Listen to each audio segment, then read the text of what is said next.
మనకి ముందుగా దానికి కావాల్సిన పదార్థాలు ఉల్లిపాయలు, ఇవి 3 ఉల్లిపాయలు తీసుకొని ఇలా సన్నగా పొడవుగా కట్ చేసుకొని వీటిని విడివిడిగా తీసి పెట్టుకోవాలండి. ఇలా అన్నారంటే మొత్తం విడివిడిగా వచ్చేస్తాయి.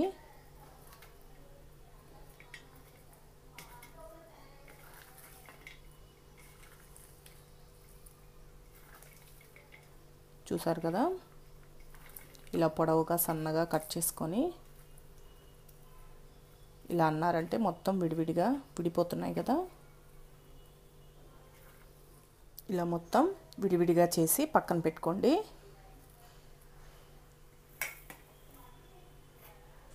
ఉర్లగడ్డ ఒకటి ఇలా కొంచెం నీళ్ళల్లో ఉప్పు వేసి ఉడకపెట్టుకొని ఇలా కొంచెం చిదిమి పెట్టుకోండి. ఈ ఉడికిన దాన్ని ఇట్లా ప్రెస్ చేశారంటే మెత్తగా అయిపోతుంది కదా.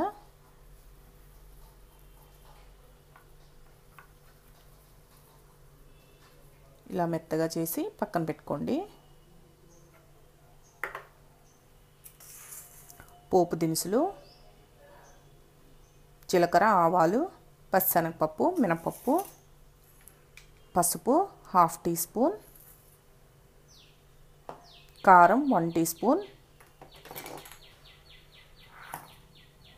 శనగపిండి బేసిన పౌడర్ అంటారు కదండి, ఈ శనగపిండి 2 టేబుల్ స్పూన్లు,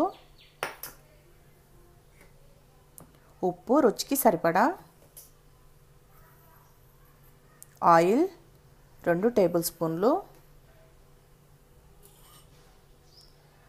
పచ్చిమిర్చి 2 ఇలా సన్నగా కట్ చేసి పెట్టుకోండి, కరివేపాకు 1 రెమ్మ, ధనియాల పౌడర్ 1 టీ స్పూన్. ఇవన్నీ మనకి హోటల్ స్టైల్లో పూరీ కర్రీ తయారు చేసుకోవడానికి కావాల్సిన పదార్థాలు. ఇప్పుడు పూరీ కర్రీ ఎలా తయారు చేసుకోవాలో చూద్దాం. ఇలా ముందుగా మనం శనగపిండి తీసుకున్నాం కదా, శనగపిండిలో వాటర్ పోసుకొని ఉండలు లేకుండా బాగా కలియబెట్టాలి. ఉండలు లేకుండా చూసుకోండి.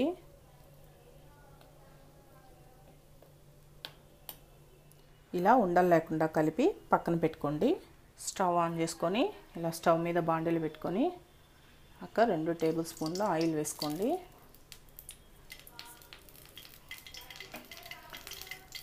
ఈ ఆయిల్ కొంచెం హీట్ ఎక్కనిద్దాం.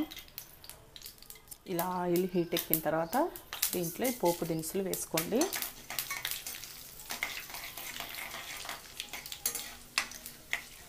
ఇది కొంచెం ఆవాలు చిటపట అనిద్దాం.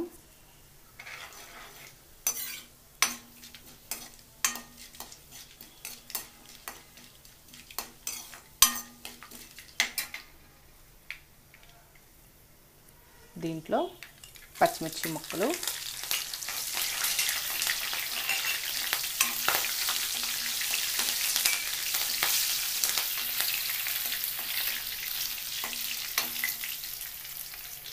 పచ్చిమిర్చి ముక్కలు కూడా కొంచెం లైట్గా వేగిన తర్వాత మనం ముందుగా కట్ చేసి పెట్టుకున్నాం కదా ఈ ఉల్లిపాయ ముక్కలు వేసేసేయండి.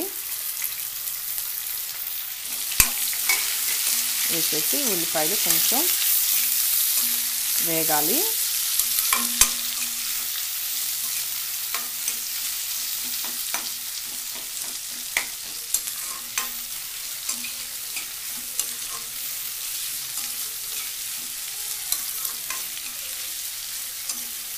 ఇది చాలా సింపుల్గా మనం ఇంట్లోనే తయారు చేసుకోవచ్చండి. టేస్ట్ కూడా చాలా బాగుంటుంది.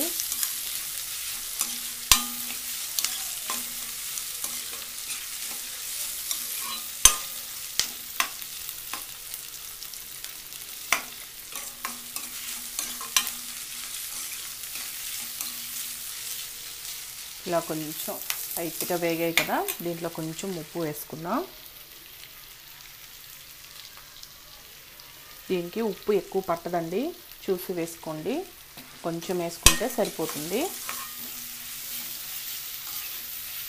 ఎందుకంటే మనం శనగపిండి వాడుతున్నాం కాబట్టి ఉప్పు ఎక్కువ వేసుకోవాల్సిన అవసరం లేదు.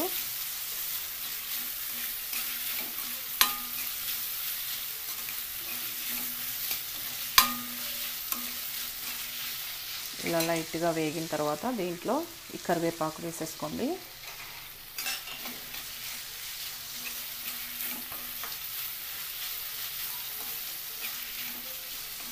మనం హోటల్కి వెళ్ళి గంటలు నిలబడి ఆ పూరి కర్రీ తెచ్చుకునే బదులు మనం సింపుల్గా ఇంట్లో ఎలా తయారు చేసుకోవచ్చో చూడండి.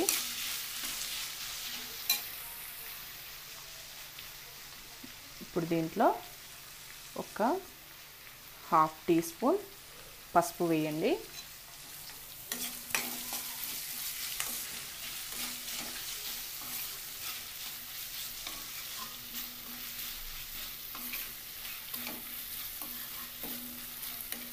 పసుపు వేసాం కదా,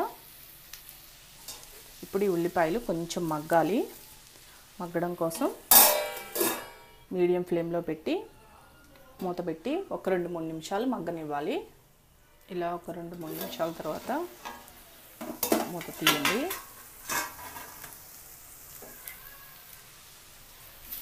స్మెల్ చూసారా ఎంత బాగా వస్తుందో.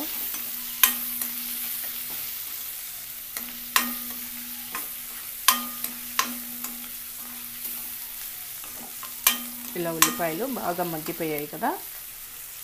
ఇలా మగ్గిన తర్వాత దీనిలో మనం ముందుగా పేస్ట్ చేసి పెట్టుకున్నాం కదా ఆలు,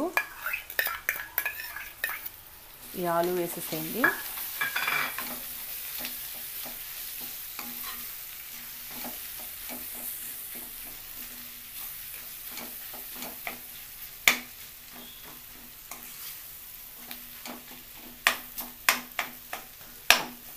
ఈ ఆలు పెద్ద పెద్ద ముక్కలుగా వేసుకోవద్దండి.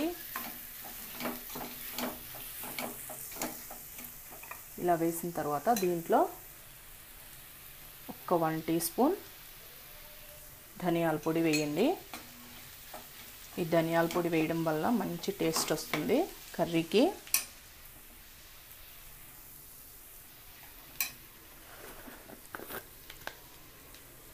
దీంట్లో కారం మీరు ఎంత కారం తినగలరో అంత వేసుకోండి. ఇక్కడ నేను 1 టేబుల్ స్పూన్ వేసాను, ఎందుకంటే ఆల్రెడీ పచ్చిమిర్చి వేస్తున్నాను కదా.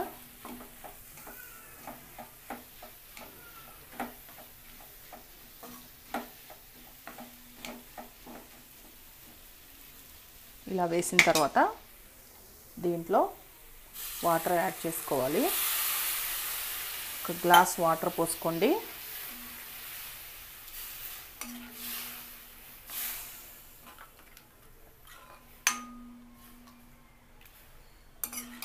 ఇలా వాటర్ పోసుకున్న తర్వాత ఇప్పుడు మనం ముందుగా కలిపి పెట్టుకున్నాం కదా శనగపిండి, ఈ శనగపిండిని వేసేసుకోవాలి. ఎందుకంటే మీరు ముందే శనగపిండి వేసి తర్వాత వాటర్ వేసారంటే ఒక్కొక్కసారి శనగపిండి ఉండలు కట్టే ప్రమాదం ఉంది, ఉండలు కట్టేస్తుంది. అందుకని ముందు వాటర్ వేసుకొని తర్వాత ఈ శనగపిండి వేసుకున్నారంటే ఉండగట్టకుండా చక్కగా ఉడికిపోతుంది. ఇలా వేసుకున్న తర్వాత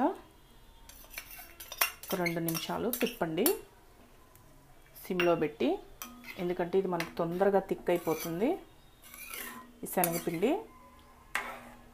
అందుకని కొంచెం ఉండగట్టకుండా ఉండడానికి ఒక 2 మినిట్స్ ఇలా తిప్పారంటే అంతా బాగా కలిసిపోయి మనకి ఉండగట్టకుండా ఉంటుంది.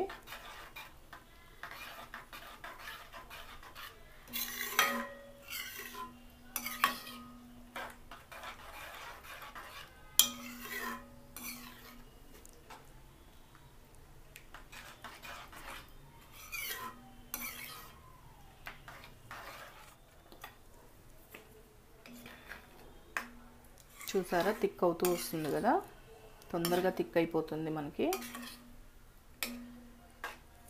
మీడియం ఫ్లేమ్లో పెట్టి ఉడికించుకోండి. ఈ శనగపిండి బాగా ఉడకాలి కాబట్టి కొంచెం వాటర్ ఎక్కువ యాడ్ చేసుకోండి, తొందరగా ఉడికిపోతుంది.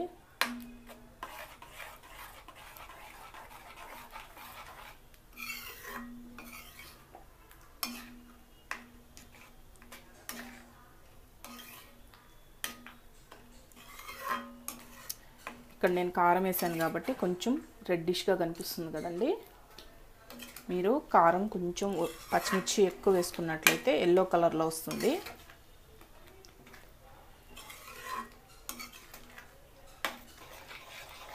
ఇలా తిప్పుతూ ఉండండి.